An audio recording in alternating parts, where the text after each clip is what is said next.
Muy buenas tardes, mis queridos oyentes. Mi nombre es el Juan Arias Guerreros y vengo a hablarles esta tarde acerca de un tema que circula mucho tanto en internet como en diversos tipos de noticieros. El tema a hablar hoy será el siguiente: peligro en el aire, la contaminación y el peligro que trae.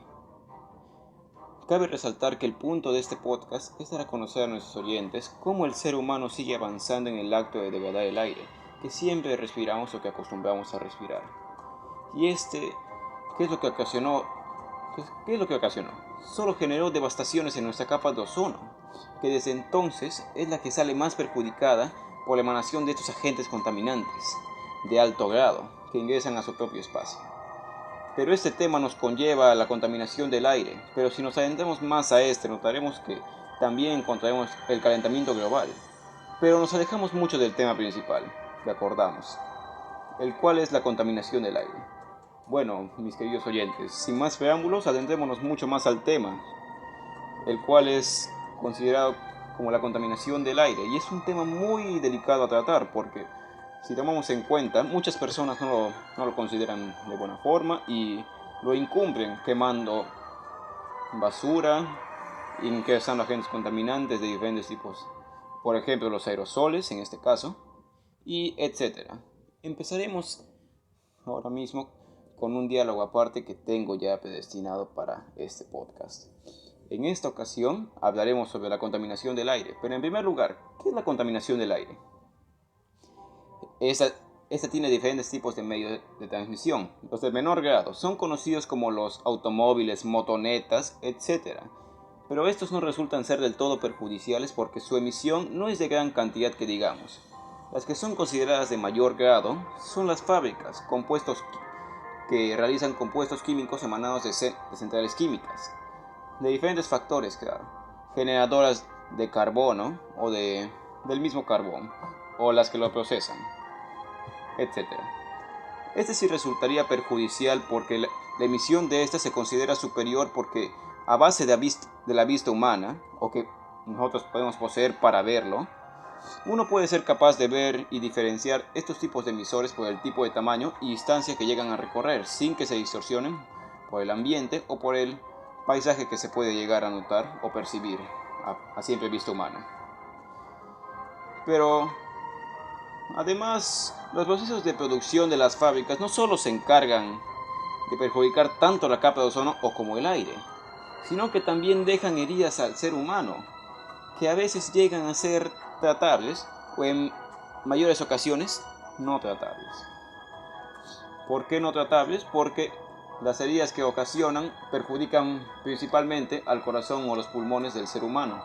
Y bueno, ahí se generan muchas más enfermedades, las cuales son denominadas cáncer al pulmón o degradación del sistema nervioso, o el sistema nervioso empieza a sufrir fallas o el corazón no bombea suficientes glóbulos rojos, o los pulmones no empiezan a bombear tanto aire para que nosotros podamos respirar y podamos expulsar el dióxido de carbono que tengamos dentro de nosotros, porque nosotros de por sí, los seres humanos, absorbemos aire puro, nuestro cuerpo lo procesa internamente y cuando sale de nuestras fosas nasales se convierte directamente en dióxido de carbono.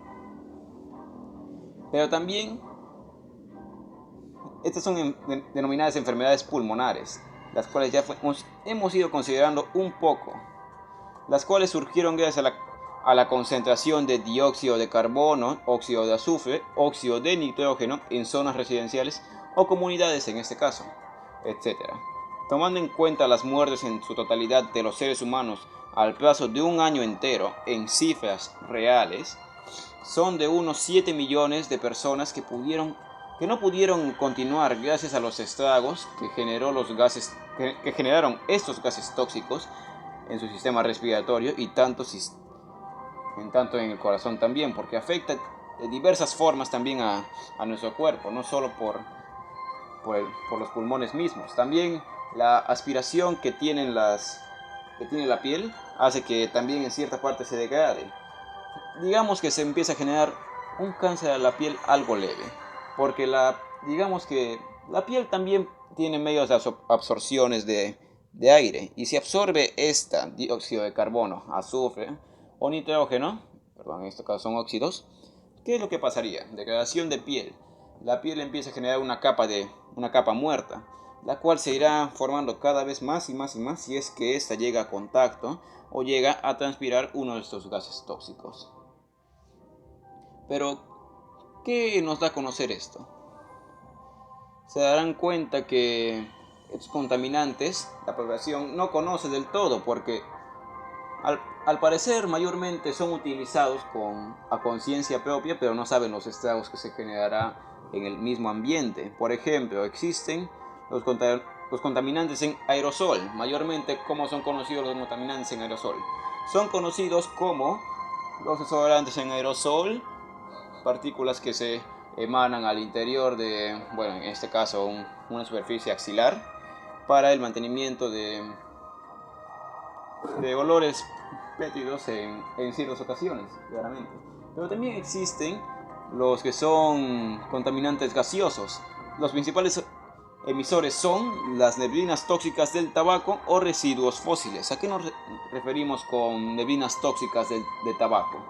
Nos referimos principalmente a que cuando uno o un fumador empieza a fumar, en este caso, la neblina o el humo que empieza bueno, en este caso emanar de su boca cuando lo expulsa, es considerado una neblina tóxica porque afecta tanto a los pulmones de otras personas como de ellos mismos. Pero también a conciencia lo usan como un estimulante para tratar ciertas cosas. No tiene de ciertas fallas también utilizar el tabaco para controlar la mente. Los residuos fósiles, ¿a qué nos referimos con esto? A las generaciones de carbón o a las productoras de carbón en este caso. Las productoras de carbón, al procesar carbón, lo materializan y lo convierten en un estado sólido. Lo que mayormente un fósil puede ser considerado algo duro, el carbón ya es más procesado y compactado para que sea una degradación mucho más uniforme al momento de utilizarse a fuego rojo, en este caso. Como fue mencionado con anterioridad, los aerosoles, y aunque crean, el desodorante en aerosol que utilizan tanto hombres como mujeres no trae mejoras, solo trae o acumula problemas en nuestra capa de ozono. ¿A qué nos referimos con esto? El gas que emanan estos agentes aerosoles no se esparce por el interior de la casa, sino que de por sí pueden atravesar las superficies de madera, porque digamos que tienen ciertas brechas para que pueda escapar el aire o un medio de entrada para esto o para esto. Y esto no genera más que insuficiencias para nuestra capa de ozono, la cual se está degradando mucho más y más y más. ¿Y qué creen que esto dé a conocer? Más insuficiencias en la capa de ozono, más generación de efecto invernadero. ¿Y qué es esto? Dirán.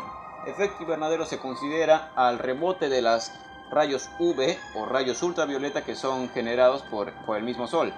La capa de ozono se encarga de filtrar estos rayos, pero ahora con la degradación de esa, que es muy superior, los rayos ultravioleta no entran filtrados, sino que ya entran con mayor pureza.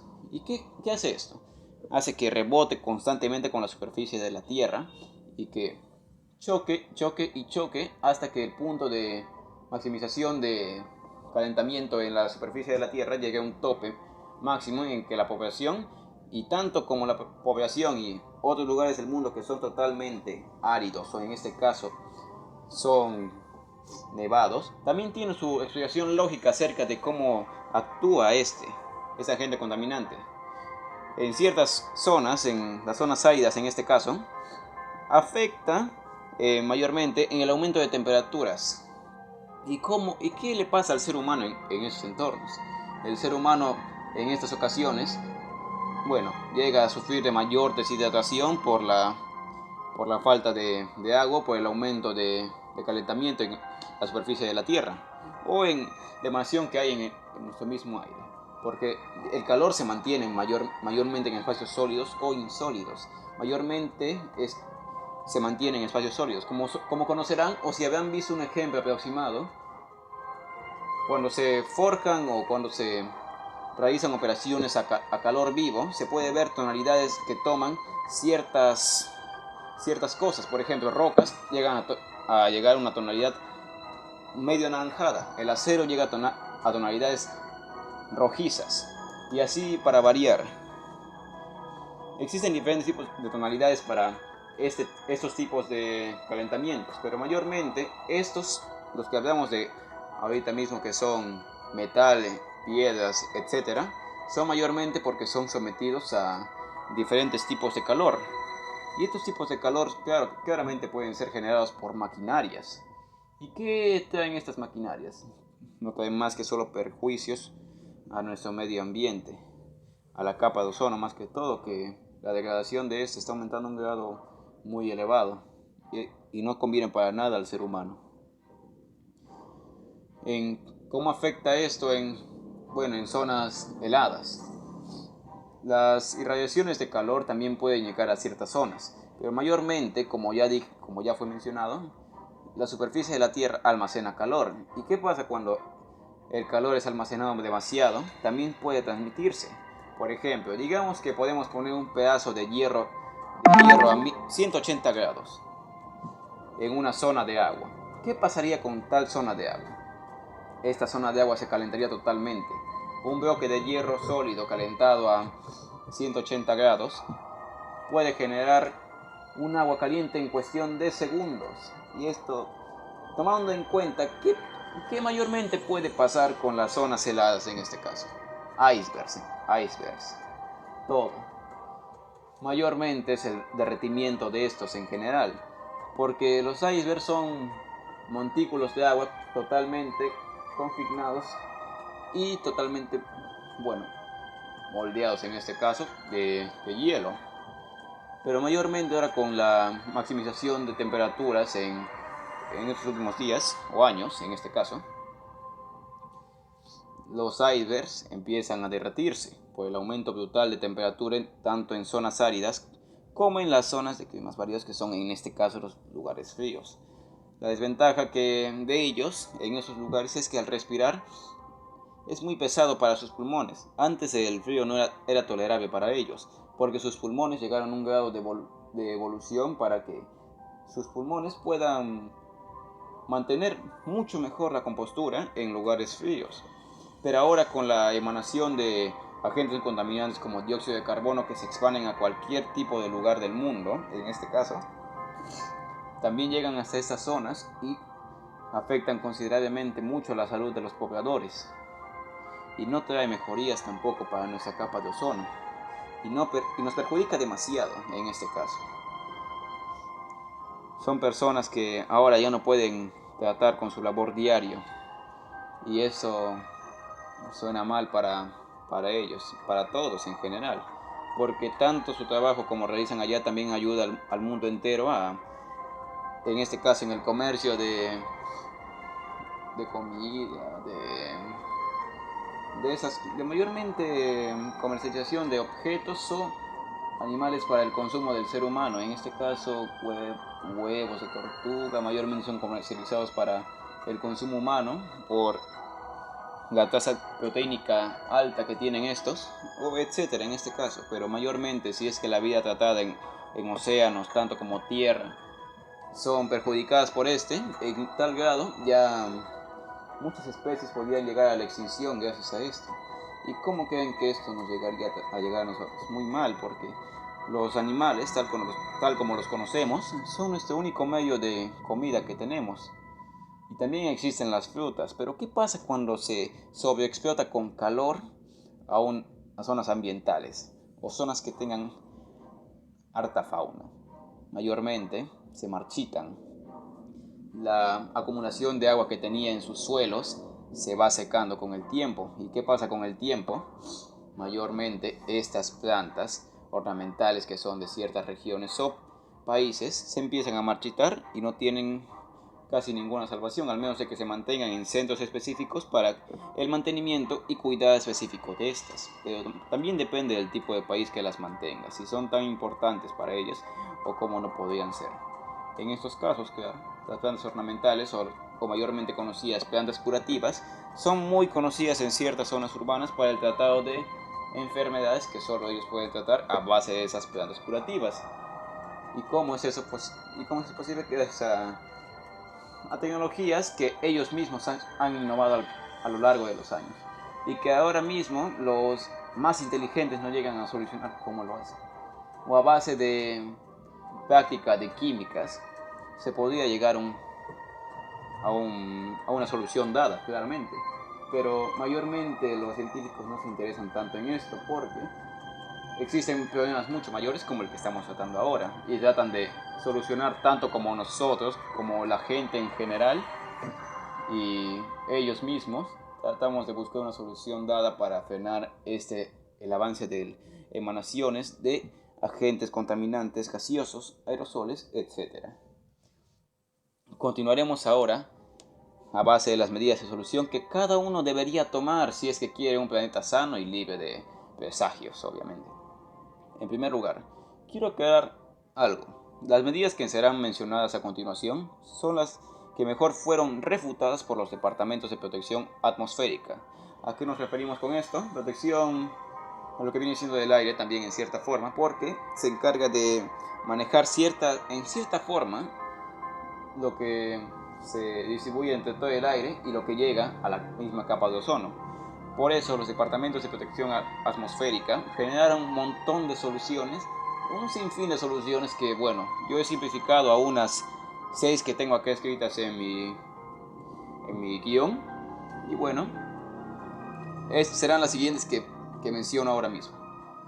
Primera solución, evitar lo máximo posible la quema de basura en zonas residenciales o de la comunidad en este caso.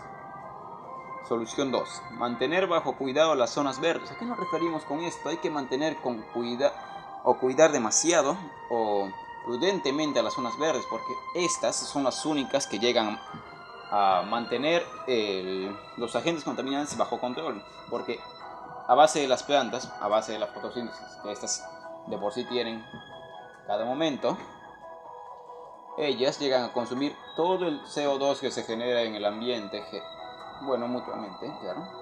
¿Y qué pasa con esto? Al avance de también las plantas ornamentales también, bueno, avanzan y pueden llegar a convertir este CO2 en aire puro y limpio para que el ser humano pueda respirar con tranquilidad. Por eso el mantenimiento de zonas verdes es tan importante para las personas ahora mismo. Usar moderadamente los insumos aerosoles. ¿A qué nos referimos con esto? Aparte de los desodorantes que son insumos aerosoles, existen variados también. Existen aerosoles para el cuidado de la piel y un sinfín más, porque hay para diferentes tratados, hasta hay aerosoles para comida, ¿se pueden creer eso? Es muy interesante lo que se puede encontrar o las variaciones que puede tener un insumo aerosol. Evitar fumar en espacios cerrados. ¿Por qué es esto? Bueno, si una persona ya está acostumbrada a esto, ya desarrolló pulmones más fuertes, claro, podría estar moderadamente quieta en ese espacio cerrado, pero no por mucho tiempo, porque de todas formas el pulmón no se puede sobreexponer demasiado a un agente contaminante de mayor grado, que es el tabaco, porque si afecta a los pulmones directamente, puede ocasionar un cáncer pulmonar, y esto no conviene a nadie. Tener espacios ventilados para la liberación de agentes gaseosos tóxicos para el ser humano. ¿A qué nos referimos con esto? En nuestra habitación, tanto como la casa o como todo el barrido general que tiene nuestra casa en general, tenemos que tener un espacio de ventilación para la entrada de un aire puro y limpio a cualquier parte de nuestra región del hogar, obviamente. Si queremos una total tranquilidad en nuestra casa, debemos tener por lo menos 4 lugares en el que se encuentre una ventana para poder abrirse o poder recibir aire. Si queremos un espacio formidable de vida o que sea considerable para vivir de forma saludable. Y bueno, público, estos son considerados los mejores medios para controlar de cierta forma la situación que se abarca en la actualidad y cómo uno puede mejorar y transmitirlas por el bien común. También se ha desarrollado una nueva tecnología que es considerada purificadores de aire o es denominada purificador de aire. ¿En qué consiste esta? Los agentes contaminantes como CO2, óxido de azufre ya no pueden pasar, o si llegan a pasar serán consumidos por el purificador y saldrán limpios. Será, como dice, purificador de aire. En conclusión, hay un sinfín de formas de ayudar de forma positiva al aire que respiramos, pero si uno no pone de su parte para detener esta marcha de personas que no consideran los presagios que tendrá este en un futuro, no habrá una vuelta atrás para poder remediar lo que se está ocurriendo ahora mismo. Por eso colaboremos en lo posible para mejorar la calidad de vida para muchas personas y para nuestras futuras generaciones. Esto fue todo por hoy. Muchas gracias por su atención.